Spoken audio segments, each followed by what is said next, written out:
जिस प्रकार से आपने सब भाई बहनों ने यहाँ पर सर्दी के मौसम में सुबह 8 बजे 7 बजे घर से निकल करके 6 बजे घर से निकल करके पार्टी के हमारे राष्ट्रीय अध्यक्ष जगत प्रकाश नड्डा जी का अभिनंदन करने के लिए यहाँ पर पहुंच करके चौक पे चौराहे पे खड़े हुए जोश और गर्मजोशी के साथ यहाँ पहुंचकर इंतजार किया। उसके लिए भी मैं सभी यहाँ पर भाई बहनों का अभिनंदन करता हूँ, आप सबका धन्यवाद करता हूँ। और हमारी पार्टी के प्रदेश के अध्यक्ष डॉक्टर राजीव बिंदल जी, जिनका ये क्षेत्र रहा है, वो तो सुबह 7 बजे से ही पट्टू ओढ़ करके एक एक जगह से पता कर रहे थे कौन चला कौन कहां पहुंचा। उनको मैं बहुत बहुत बधाई देता हूं।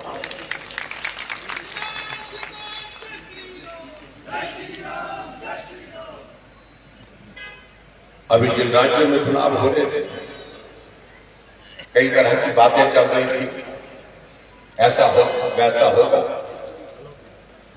और यहां तक कि हमने इस बात को भी देखा कि शिमला में ओकओवर में मुख्यमंत्री जी ने उस दिन विधायक दल की बैठक रख ली, बाजे गाजे का इंतजाम कर दिया कि हम जीत रहे हैं, बहुत शानदार तरीके से जीत रहे हैं।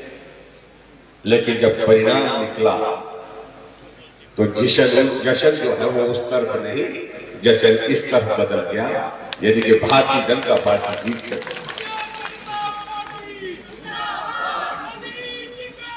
हम सबका ये सौभाग्य है इस जीत में, जहां आदरणीय नरेंद्र मोदी जी का नेतृत्व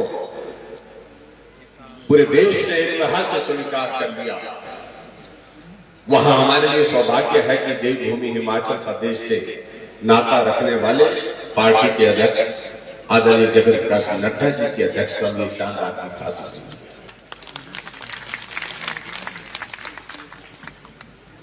और सामने मैं कह सकता हूं इस बात को, अब ये इबारत जो है दीवार पर लिखी हुई, कोई ताकत नहीं रोक सकती है भारतीय जनता पार्टी की जीत को, कोई ताकत नहीं रोक सकती है नरेंद्र भाई मोदी जी को तीसरी बार प्रधानमंत्री बनने से। और प्रचंड बहुमत के साथ पूरे देश भर में भारतीय जनता पार्टी की जीत हो रही है।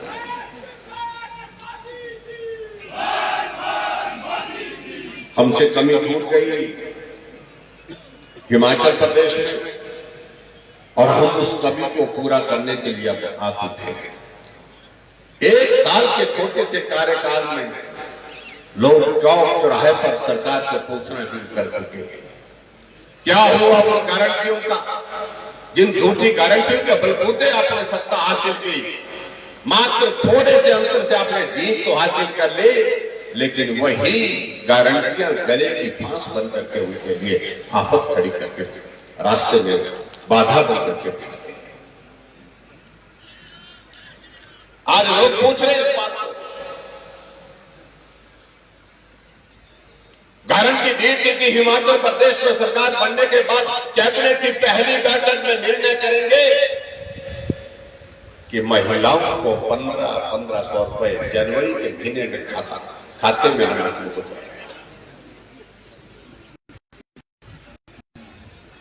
जनवरी से दूसरी जनवरी आ गई, लेकिन एक भी महिला के खाते में 1500 रुपए नहीं आया।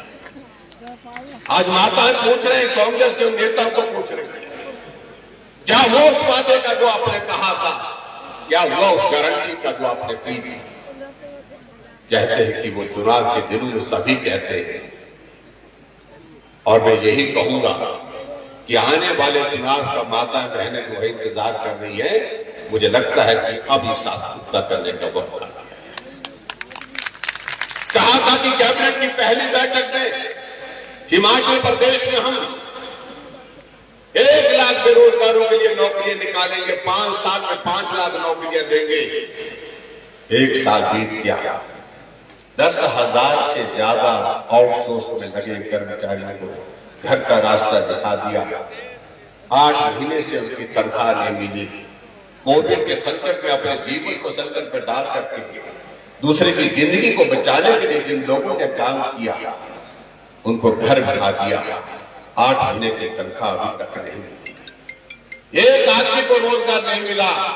हाँ, रोजगार मिला है कैबिनेट रैंक के साथ सीपीएस, कैबिनेट रैंक के साथ अपने साथी दोस्त एडवाइजर बन गए, ओएसडी बन गए, उनको जरूर नौकरी मिली, लेकिन बेरोजगार आज भी इंतजार कर रहा है। क्या हुआ उस गारंटी का जो कहा था 2 रुपए किलो के हिसाब से हम गोबर खरीदेंगे? क्या हुआ उस गारंटी का? लोग पूछ रहे हैं कि हिमाचल प्रदेश में आपने कहा कि 300 यूनिट बिजली फ्री देंगे। क्या हुआ उस गारंटी का? जहां आपने कहा था कि बागबान अपनी फसल की कीमत खुद तय करेंगे, और बाद में मुकर गए। इन गारंटियों का हिसाब किताब पूछने का वक्त। 1 साल के कार्यकाल में ये हालात बन गए।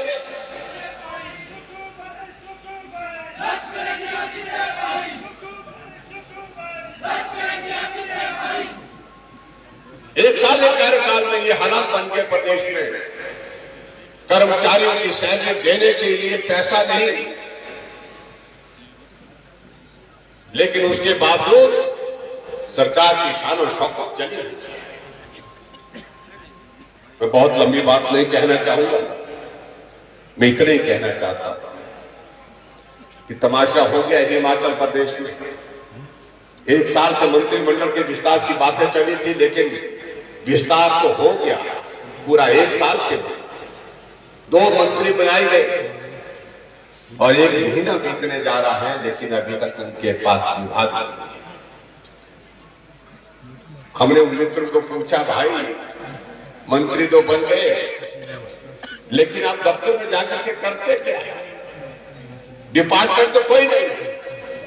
यानी कि ये हिमाचल के इतिहास में पहली बार हुआ कि 1 महीना बीतने जा रहा है, मंत्री बना करके रख दिए गए हैं। उनको कह दिया गया तुम्हारी इच्छा हमने पूर्ण कर दी, अब इन सारी चीजों को लेकर के अब ज्यादा बातें मत कहिए, समय पर बैठने मिलेंगे। तो हैरानी की बात ये सबसे बड़ी हमारे सामने है कि सरकार निर्णय करने की परिस्थिति भी नहीं। इसलिए भाइयों और बहनों, हमारी ओर से एक ही बात, और बात ये है कि हिमाचल प्रदेश में 2014 में 4 सीटें जीते थे जब नरेंद्र भाई मोदी जी पहली बार प्रधानमंत्री बने थे, और 2019 में जब हिमाचल प्रदेश में आप सबके आशीर्वाद से भारतीय जनता पार्टी की सरकार थी, हम 4 सीटें तो जीते ही जीते, और यहां से भाई सुरेश कश्यप की 3,30,000 वोटों से जीते, और वो सबसे बड़ा अंतर है शिमला लोकसभा सीट जीतने। और उसी तरह से हिमाचल की 68 सीटों पर हमने जीत हासिल की थी। आओ 2024 में फिर से हम एक लक्ष्य निर्धारित करें कि हम 2019 की तरह फिर से जीत हासिल करेंगे 4 सीटों पर, और आदरणीय जगत प्रकाश नड्डा जी के अध्यक्षता में और मोदी जी के नेतृत्व में देश में फिर सरकार बने। और ये सौभाग्य हम सब लोगों का है कि जहां नई साल की शुरुआत हुई, इस अवसर पर मैं आपको जहां शुभकामनाएं देता हूं, वहां रामलला जी इस नई साल के 22 तारीख को विराजमान हो रहे हैं अयोध्या में। उसके लिए भी मैं आप सबको बहुत बहुत बधाई देता हूं। आपके इस कार्यक्रम में आप गर्मजोशी के साथ